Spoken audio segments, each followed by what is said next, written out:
అందరికీ నమస్కారం అండి. నా పేరు ముక్కారాంబాబు. మాది కొనపూర్ గ్రామం, కోరుకొండ మండలం జనసేన పార్టీ వైస్ ప్రెసిడెంట్. ఈ రోజున అసెంబ్లీ సమస్యలు ఎంత ఘనంగా జరుగుతుందో మనందరికీ తెలిసి ఉంటుంది. ముఖ్యంగా మనం నరేంద్ర మోడీ గారికి అభినందనలు కృతజ్ఞతలు తెలుపుకోవాలండి. ఎందుకంటే మన జీవనాడి పోలవరానికి అనేక నిధులు ఇచ్చారు. అదే కాకుండా అమరావతికి 15,000 కోట్ల రూపాయలు అధిక మొత్తాన్ని మన రాష్ట్రానికి ఇవ్వడం జరిగింది. దీనికి కారణం మన ముఖ్యమంత్రి చంద్రబాబు నాయుడు గారు, అలాగే ఉప ముఖ్యమంత్రి శ్రీ పవన్ కళ్యాణ్ గారు, నారా లోకేష్ గారు, వీళ్ళందరూ సమీక్షిస్తూ ఇంత భారీ మొత్తంలో మనకి ఈ యొక్క పెద్ద మొత్తంలో అమౌంట్ రావడం జరిగింది. దీనికి సంబంధించి మన ఆంధ్రప్రదేశ్ ప్రజల తరఫున మోడీ గారికి కృతజ్ఞతలు చెప్పుకుంటున్నాను.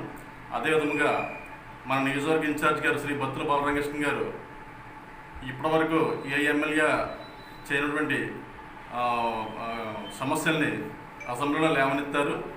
అందులో భాగంగా చదువుకున్న పిల్లలకి ఉద్యోగాలు లేక చాలామంది చాలా విధంగా అవస్థలు పడుతున్నారు. వారందరి కోరిక మేరకు మన నియోజకవర్గంలో చదువుకున్న వాళ్ళు చాలామంది ఖాళీగా ఉంటున్నారు. వాళ్ళందరికీ భవిష్యత్తు చూపించడం కోసం ఇక్కడ టెక్నికల్గా ఐటీఐ కానీ పాలిటెక్నికల్ కళాశాలలు అభివృద్ధి చెంది ఇక్కడ ప్రతి ఒక్కరి చదువుకున్నందరికీ కూడా ఖాళీ లేకుండా వాళ్ళందరికీ ఉద్యోగాలు వచ్చే విధంగా ఆయన అసెంబ్లీలో లేవనెత్తారు సమస్యలు.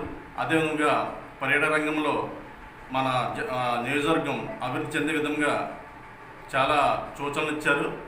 అదేవిధంగా మన కోరుకొండ లక్ష్మీనరసింహస్వామి టెంపుల్ అభివృద్ధి పథకం చాలా వెనకబడి ఉంది.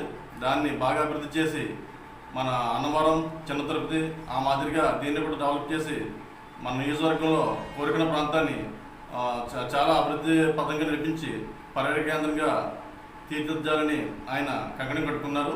దీనికి మేమందరం మా నియోజకవర్గ ప్రజల తరఫున శుభాకాంక్షలు జరుపుకుంటున్నాం. ఆయనకి ఆయన నేలెత్తిన ప్రశ్నలు అసెంబ్లీలో అందరినీ ఆకర్షించాయి.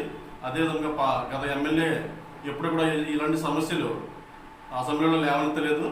ఈ యొక్క సమస్యలు లేవనెత్తినందుకు మన బాలకృష్ణ గారికి మేము మనస్ఫూర్తిగా కృతజ్ఞతలు తెలుపుకుంటున్నామండి. దీనికి వారికి మా యొక్క నియోజకవర్గ ప్రజల తరఫున శుభాకాంక్షలు తెలుపుకుంటున్నాం.